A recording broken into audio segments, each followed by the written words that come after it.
Sejam bem-vindos a essa aula que nós vamos trabalhar com o algoritmo DB-Scan aplicado na base de dados do salário e também na base do cartão de crédito. Vamos abrir uma nova célula de código e só relembrando que nós temos essa variável base salário, que nós havíamos feito a criação anteriormente. Na primeira coluna temos a idade da pessoa e na segunda o salário. E esses dados já estão padronizados para deixá-los na mesma escala. Vamos fazer a importação para a classe from sklearn.cluster import dbscan. Executamos, só para certificar de que a importação foi feita corretamente. E vamos criar a variável dbscan salário recebe o dbscan e nós temos dois parâmetros. O primeiro é chamado do EPS, note que o valor default, segundo a documentação, é 0,5.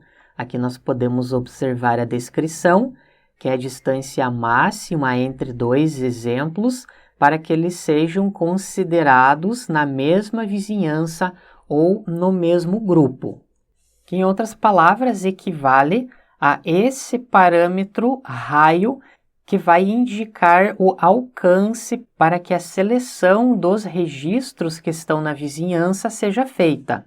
E também temos um segundo parâmetro que é bem importante, que é o min samples. Vamos configurar com o valor igual a 2.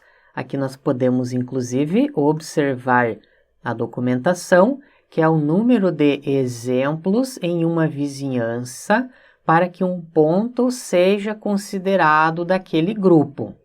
E isso inclui o próprio ponto. Voltando no slide, nós definimos o valor do raio, que é esse círculo que vai fazer a seleção dos registros. Se o valor do min samples for igual a 3, quer dizer que nós vamos considerar 3 pontos para que nós façamos a associação entre os grupos. Em outras palavras, é para fazer a criação da região densa ou para a criação do agrupamento.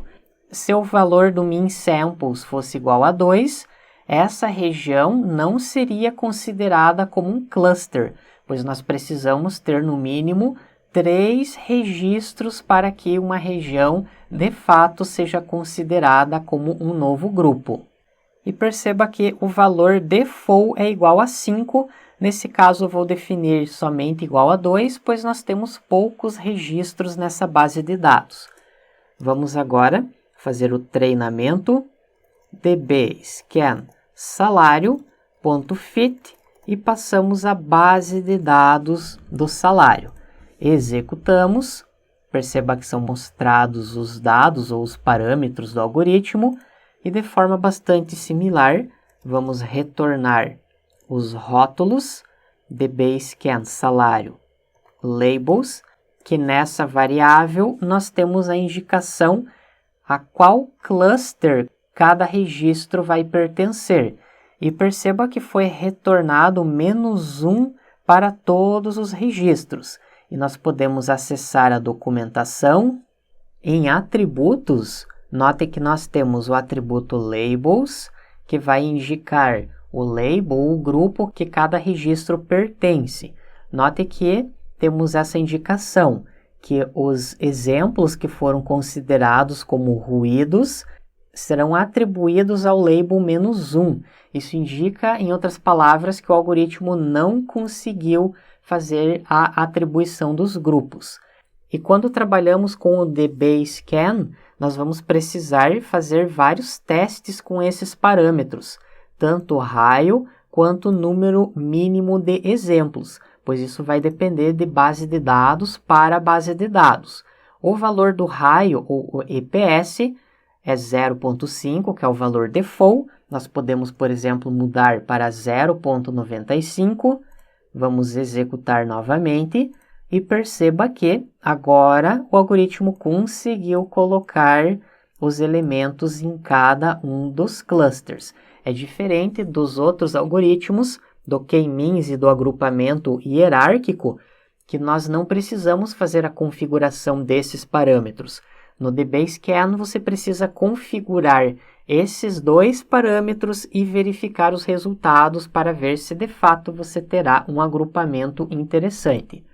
Por fim, vamos gerar o gráfico.